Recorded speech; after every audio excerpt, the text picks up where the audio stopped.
ಆತ್ಮೀಯ ವಿದ್ಯಾರ್ಥಿಗಳೇ, ಎಲ್ರು ಕೂಡ ಹೇಗಿದ್ದೀರಾ? ಎಲ್ರು ಕೂಡ ಚೆನ್ನಾಗಿದ್ದೀರಾ ಅಂತ ಹೇಳಿ ಭಾವಿಸ್ತೇನೆ. ಅಂತೂ ಇಂತೂ 2026-27ನೇ ಸಾಲಿನ ಶೈಕ್ಷಣಿಕ ವರ್ಷ ಪ್ರಾರಂಭ ಆಗ್ತಾ ಇದೆ.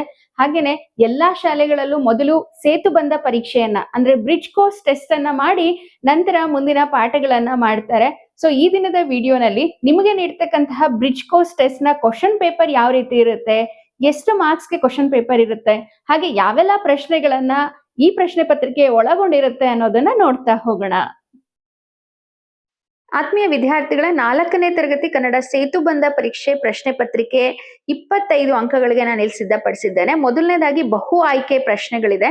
ಇಲ್ಲಿ ನಾನು ಪ್ರಶ್ನೆಗಳನ್ನ ಕೇಳ್ತಾ ಹೋಗ್ತೀನಿ. ನಿಮ್ಗೆ ಉತ್ತರಗಳು ಗೊತ್ತಿತ್ತು ಅಂತ ಹೇಳಿದ್ರೆ ಲೈವ್ ಚಾಟ್ ಅಲ್ಲಿ ಅಥವಾ ಕಮೆಂಟ್ ಬಾಕ್ಸ್ ಅಲ್ಲಿ ಆನ್ಸರ್ಸ್ ನ ಮಾಡಿ ಅಂತ ಹೇಳಿ ಹೇಳ್ತಾ, ಮೊದಲನೇ ಪ್ರಶ್ನೆ ಈ ರೀತಿಯಾಗಿದೆ. ಕನ್ನಡ ವರ್ಣಮಾಲೆಯಲ್ಲಿರುವ ಒಟ್ಟು ಸ್ವರಗಳ ಸಂಖ್ಯೆ ಎಷ್ಟು ಅಂತ ಹೇಳಿ ಕೇಳಿದ್ದಾರೆ.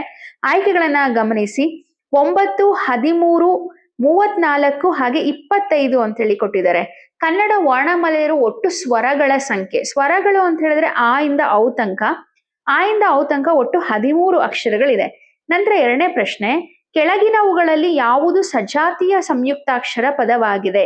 ಸಜಾತಿ ಸಂಯುಕ್ತಾಕ್ಷರ ಅಂದ್ರೆ ಆ ಅಕ್ಷರಕ್ಕೆ ಅದೇ ಒತ್ತಕ್ಷರ ಬಂದಿದ್ರೆ ಅದನ್ನ ಸಜಾತಿ ಅಂತ ಹೇಳಿ ಕರೀತಾರೆ. ಆಯ್ಕೆಗಳನ್ನ ಗಮನಿಸಿ. ಸೂರ್ಯ, ಅಮ್ಮ, ಪುಸ್ತಕ, ವಿದ್ಯೆ. ಇಲ್ಲಿ ಅಮ್ಮ ಅನ್ನೋದು ಸರಿಯಾದಂತಹ ಉತ್ತರ. ನಂತರ ಮೂರನೇ ಪ್ರಶ್ನೆ, ಕಾಡು ಈ ಪದದ ವಿರುದ್ಧಾರ್ಥಕ ಪದ ಯಾವುದು? ನೋಡಿ, ಆಯ್ಕೆಗಳನ್ನ ಗಮನಿಸಿ. ಅರಣ್ಯ, ವನ, ನಾಡು, ಬೆಟ್ಟ. ಕಾಡು, ನಾಡು ಇದು ವಿರುದ್ಧ ಪದ. ನಂತರ ನಮ್ಮ ದೇಶದ ರಾಷ್ಟ್ರ ಪಕ್ಷಿ ಯಾವುದು? ಆಯ್ಕೆಗಳನ್ನ ಗಮನಿಸಿ. ಗಿಳಿ, ನವಿಲು, ಕಾಗೆ, ಕೋಗಿಲೆ. ನಮ್ಮ ದೇಶದ ರಾಷ್ಟ್ರ ಪಕ್ಷಿ ಬಂದು ನವಿಲು. ಇನ್ನು ನಂತರ ಸೆಕೆಂಡ್ ಮೇನ್, ಬಿಟ್ಟ ಸ್ಥಳಗಳನ್ನ ಸೂಕ್ತ ಉತ್ತರದಿಂದ ಭರ್ತಿ ಮಾಡಿ ಅಂತ ಇದೆ. ಕನ್ನಡ ವರ್ಣಮಾಲೆನಲ್ಲಿ ಕಾಯಿಂದ ಮಾವರೆಗಿನ ಅಕ್ಷರಗಳನ್ನ ಡ್ಯಾಶ್ ವ್ಯಂಜನ ಅಂತ ಹೇಳಿ ಕರೀತಾರೆ. ಅಂದ್ರೆ ಕಕ ಗಗನ್ಯ, ಚಚ ಜಜ್ಜನ, ಟಟ ಡಡ್ಡನ, ತತ ದದನ, ಪಾಪ ಭಾಬ ಮ ಇಷ್ಟು ಅಕ್ಷರಗಳನ್ನ ವರ್ಗೀಯ ವ್ಯಂಜನಗಳು ಅಂತ ಹೇಳಿ ಕರೀತಾರೆ. ನಂತರ ಹೂವುಗಳು ತೋಟದಲ್ಲಿ ಸುಂದರವಾಗಿ ಡ್ಯಾಶ್ ಬಹುವಚನದಲ್ಲಿ ಬರಿಬೇಕು.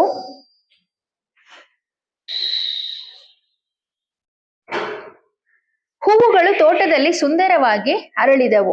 ಬಹುವಚನದಲ್ಲಿ ಬರಿಬೇಕಾಗುತ್ತೆ. ಹೂವುಗಳು ತೋಟದಲ್ಲಿ ಸುಂದರವಾಗಿ ಅರಳಿದವು. ನಂತರ ಮೂರನೇ ಪ್ರಶ್ನೆ, ನಾವೆಲ್ಲರೂ ಎಂಬ ಪದವನ್ನ ಬಿಡಿಸಿ ಬರೆದಾಗ ಏನಾಗುತ್ತೆ? ನಾವು ಪ್ಲಸ್ ಎಲ್ಲರೂ, ನಾವೆಲ್ಲರೂ. ನಂತರ 8ನೇ ಪ್ರಶ್ನೆ, ಸೂರ್ಯನು ಡ್ಯಾಶ್ ದಿಕ್ಕಿನಲ್ಲಿ ಮೂಡುತ್ತಾನೆ. ಸೂರ್ಯನು ಪೂರ್ವ ದಿಕ್ಕಿನಲ್ಲಿ ಮೂಡುತ್ತಾನೆ. ನಂತರ ಹೊಂದಿಸಿ ಬರೆಯಿರಿ ಕೊಟ್ಟಿದ್ದಾರೆ. ಇಲ್ಲಿ ಆ ಗುಂಪು ಮತ್ತೆ ಬಾ ಗುಂಪು ಅಂತ ಹೇಳಿ ಕೊಟ್ಟಿದ್ದಾರೆ. ಫಸ್ಟ್ ಆ ಗುಂಪಿನಲ್ಲಿ ಏನೇನಿದೆ ಅಂತ ಹೇಳಿ ನೋಡೋಣ. ಸಿಂಹ, ಹಸು, ಮೀನು ಮತ್ತೆ ಪಕ್ಷಿ. ಈ ಕಡೆ ಬಾ ಗುಂಪಿನಲ್ಲಿ ಮೇಯುತ್ತದೆ, ಹಾರುತ್ತದೆ, ಗರ್ಜಿಸುತ್ತದೆ, ಈಜುತ್ತದೆ.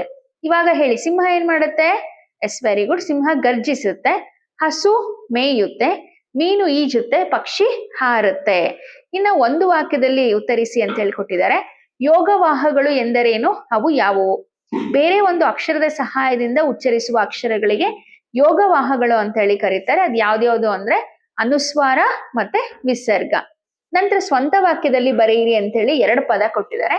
ಒಂದು ಶಾಲೆ, ಮತ್ತೊಂದು ನೀರು. ಶಾಲೆ, ನಾನು ಪ್ರತಿದಿನ ತಪ್ಪದೆ ಶಾಲೆಗೆ ಹೋಗುತ್ತೇನೆ. ನೆಕ್ಸ್ಟ್ ನೀರು. ನೀರು ನಮ್ಮ ಜೀವದ ಆಧಾರವಾಗಿದೆ. ನೀರನ್ನ ನಾವು ವ್ಯರ್ಥ ಮಾಡಬಾರದು. ನೆಕ್ಸ್ಟ್ ಲಿಂಗ ಎಂದರೇನು? ಅದರಲ್ಲಿರುವ ವಿಧಗಳು ಯಾವುವು? ಗಂಡು ಅಥವಾ ಹೆಣ್ಣು ಅಥವಾ ನಿರ್ಜೀವ ವಸ್ತುವನ್ನ ಗುರುತಿಸುವ ಸಂಕೇತವನ್ನ ನಾವು ಲಿಂಗಗಳು ಅಂತ ಹೇಳಿ ಕರಿತೀವಿ. ಇದರಲ್ಲಿ 3 ವಿಧ. ಯಾವ್ದ್ಯಾವ್ದು ಅಂದ್ರೆ ಸ್ತ್ರೀಲಿಂಗ, ಪುಲ್ಲಿಂಗ ಹಾಗೆ ನಪುಂಸಕಲಿಂಗ. ನಂತರ ಪರಿಸರವನ್ನ ನಾವು ಹೇಗೆ ರಕ್ಷಿಸಬೇಕು?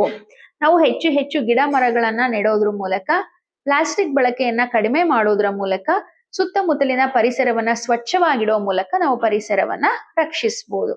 ನಂತರ ನೋಡಿ, ಇಲ್ಲಿ ನಮ್ಮ ದೇಶ ಭಾರತ ಈ ವಿಷಯದ ಕುರಿತಾಗಿ ಒಂದು 5 ಸಾಲುಗಳ ಪ್ರಬಂಧ ಬರೆಯಿರಿ ಅಂತ ಹೇಳಿ ಕೊಟ್ಟಿದ್ದೇನೆ. ನಾನೊಂದು ಎಕ್ಸಾಂಪಲ್ ಬರ್ದಿದ್ದೀನಿ ಅಷ್ಟೇ. ಇಲ್ಲಿ ನಮ್ಮ ದೇಶದ ಹೆಸರು ಭಾರತ. ಭಾರತದ ರಾಜಧಾನಿ ನವದೆಹಲಿ. ನಮ್ಮ ದೇಶಕ್ಕೆ ಸುದೀರ್ಘವಾದ ಹಾಗೂ ಗೌರವಾನ್ವಿತವಾದಂತಹ ಇತಿಹಾಸ ಇದೆ. ಇಲ್ಲಿ ವಿವಿಧ ಧರ್ಮ, ಭಾಷೆ, ಸಂಸ್ಕೃತಿಯ ಜನರು ಒಗ್ಗಟ್ಟಿನಿಂದ ಬಾಳುತ್ತಾರೆ. ನಾನು ನನ್ನ ಭಾರತ ದೇಶವನ್ನ ತುಂಬಾ ಪ್ರೀತಿಸುತ್ತೇನೆ ಹಾಗೆ ಗೌರವಿಸುತ್ತೇನೆ. ಸೊ ಈ ರೀತಿ ಪ್ರಶ್ನೆಗಳನ್ನ ನಿಮ್ಮ ಬ್ರಿಡ್ಜ್ ಕೋರ್ಸ್ ಟೆಸ್ಟ್ ಅಲ್ಲಿ ಕೊಡೋ ಸಾಧ್ಯತೆಗಳಿರುತ್ತೆ. ಎಲ್ರು ಕೂಡ ಚೆನ್ನಾಗಿ ಪರೀಕ್ಷೆಗೆ ಸಿದ್ಧರಾಗಿ. All the best.